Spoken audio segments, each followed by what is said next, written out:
नमस्कार, मैं हूं अर्जिता मिश्रा और स्वागत है आपका इंडिया पब्लिक खबर में। हलाल सर्टिफिकेशन के नाम पर गोरख धंधा चलाने वाली कंपनियों पर अब सूबे के मुखिया योगी आदित्यनाथ का चाबुक चल गया है। योगी सरकार ने यूपी में हलाल सर्टिफाइड प्रोडक्ट्स पर बैन लगा दिया है। क्या है हलाल सर्टिफिकेट, क्यों है इसकी इतनी चर्चा, हलाल सर्टिफिकेट के नाम पर क्या वाकई चल रहा है गोरख धंधा? इन सवालों के जवाब जानने के लिए देखिए ये पूरी रिपोर्ट।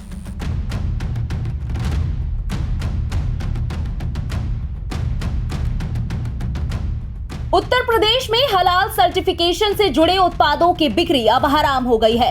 कुछ कंपनियों पर आरोप है कि वो हलाल सर्टिफिकेशन के नाम पर गोरख धंधा चला रही हैं। ये कंपनियां डेयरी, कपड़ा, फूड प्रोडक्ट्स और साबुन जैसी रोजमर्रा के इस्तेमाल वाली चीजों को सर्टिफाई करने के नाम पर मोटी कमाई कर रही हैं। अब इस मामले का सीएम योगी ने संज्ञान लिया है। यही वजह है कि यूपी में हलाल सर्टिफाइड प्रोडक्ट्स को अब बैन कर दिया गया है।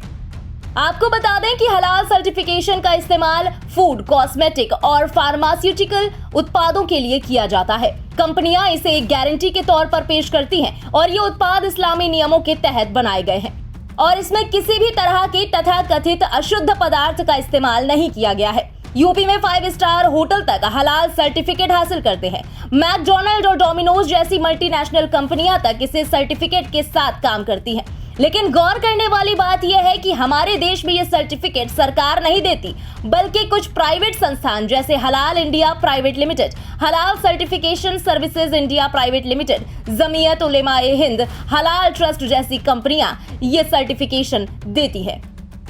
पहली बार जुलाई में हलाल सर्टिफिकेट को लेकर विवाद ने तूल पकड़ा और बीते कल राजधानी लखनऊ की हजरतगंज कोतवाली में हलाल सर्टिफिकेट बांटने वाली कई कंपनियों पर एफआईआर दर्ज की गई। तब सावन के चलते ट्रेन में एक यात्री ने चाय के पैकेट पर इसकी मुहर को लेकर नाराजगी जाहिर की थी और अब शिकायतकर्ता ने सर्टिफिकेट बांटने वाली कंपनियों पर राष्ट्र विरोधी तत्वों को फंडिंग करने का आरोप लगाया। शिकायतकर्ता शैलेंद्र कुमार शर्मा ने इन कंपनियों पर एक समुदाय के बिजनेस को प्रभावित करने का आरोप लगाते हुए अर्जित लाभ को राष्ट्र विरोधी कार्यों में लगाने की आशंका जताई थी।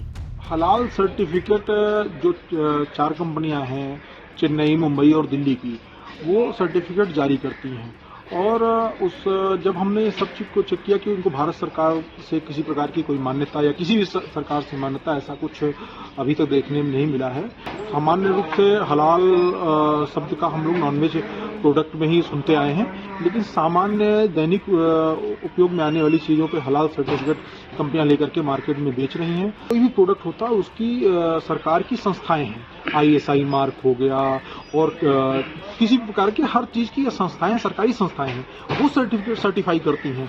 लेकिन यहाँ एक धर्म के कानून को आड़े लेकर के इस्लामिक बोर्ड ऑफ इंडिया जो कहता है उसके आधार पर हलाल सर्टिफिकेट आप जारी करने लगे, ये कहीं ना कहीं देश हित में नहीं है। शिकायत और एफआईआर के बाद जब हंगामा बढ़ा तो बीती देर शाम खाद्य सुरक्षा और औषधि प्रशासन ने यूपी में हलाल सर्टिफाइड प्रोडक्ट्स पर एक लेटर जारी करते हुए बैन लगा दिया। ब्यूरो रिपोर्ट, इंडिया पब्लिक खबर। फिलहाल इस स्पेशल रिपोर्ट में बस इतना ही। इस पूरी खबर के बारे में आपका क्या कहना है, कमेंट में अपनी राय जरूर बताएं। देश और दुनिया की बाकी खबरों के लिए बने रहें इंडिया पब्लिक खबर के साथ। हमारे YouTube चैनल को सब्सक्राइब करें और बेल आइकन दबाना बिल्कुल ना भूलें।